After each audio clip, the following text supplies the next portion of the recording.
Bonjour à tous. Il y a quelques jours ici, on a eu de la neige qui a tenu toute la journée et c'est rare, et j'ai donc sauté sur l'occasion pour vous faire part de mes impressions lorsque j'ai conduit ma voiture sous la neige.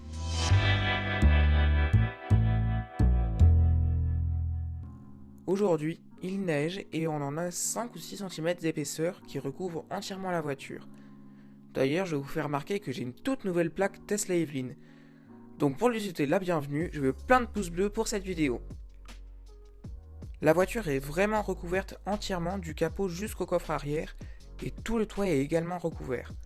Je pensais que les poignées de porte allaient se bloquer car quand il gèle, l'eau incrustée derrière la poignée se transforme en un gros bloc de glace et on ne peut pas ouvrir la porte. Ça m'est arrivé une fois et j'ai regardé le manuel Tesla qui disait qu'il fallait donner de petits coups de poing tout secs tout autour de la poignée. C'est ce que j'ai fait activement et ça marche. Si ça m'arrive une nouvelle fois, je penserai à en faire une vidéo.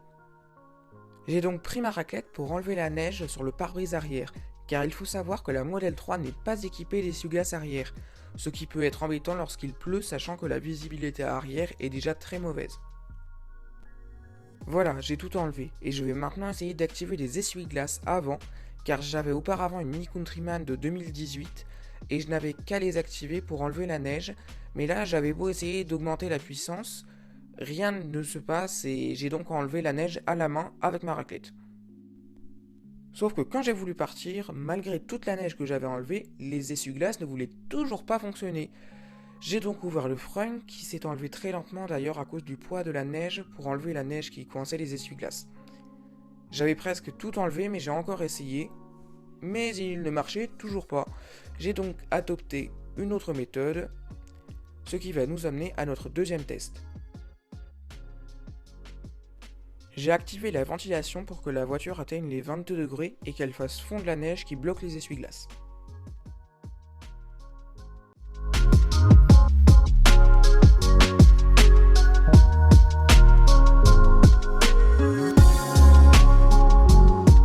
En à peine 3 minutes, la température est passée de 3 à 22 degrés.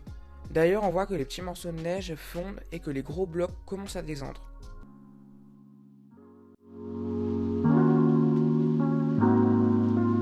J'ai mis la vidéo de ces 3 minutes où le chauffage fonctionnait à fond en accéléré pour vous rendre compte de la neige qui fond lors du chauffage de la voiture. On a pu partir. On est sorti de la place en marche arrière sans problème. Avant tout, je précise que je ne suis pas équipé des pneus neige.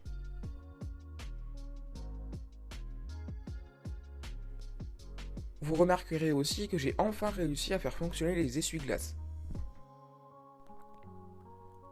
Et hop, premier dérapage. Franchement, là, il y avait 5 cm de neige, et un peu de verglas, mais rien d'extraordinaire non plus. Là, on va tourner dans une petite rue en montée et... Je ne sais pas si on s'en rend bien compte sur la vidéo, mais on a encore dérapé. On va maintenant tester un arrêt brutal. 3, 2, 1... Et là, il a fallu attendre une grosse seconde pour que la voiture s'arrête totalement, et elle a bien parcouru 2 ou 3 mètres. On a trouvé une petite impasse où la neige était encore assez présente, et on s'y est donc engagé. Les gens qui nous ont vus ont dû se dire pourquoi ces personnes cherchent-elles de la neige pour être bloquées en voiture.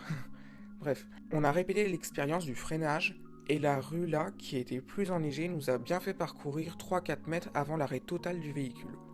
C'est vrai que d'habitude, on va plutôt à 20-25 km/h dans ces petites rues là, mais là, on était à 10, même pas. On a fait un petit demi-tour et lors de la marche arrière, on a ressenti une petite glissade. Pas forte, mais elle était bien là. En conclusion de cette vidéo, je dirais que la Model 3 est plus faite pour affronter des temps chauds et secs plutôt que des temps froids et humides. Et c'est vrai que si vous habitez dans une zone géographique où les temps sont souvent neigeux, ce point freinera peut-être l'achat de votre Model 3. Voilà pour cette vidéo, j'espère qu'elle vous aura plu. Si c'est le cas, lâchez un petit pouce bleu, laissez un commentaire et surtout abonnez-vous et activez la petite cloche pour ne manquer aucune de nos prochaines vidéos et à bientôt sur Tesla Evelyn.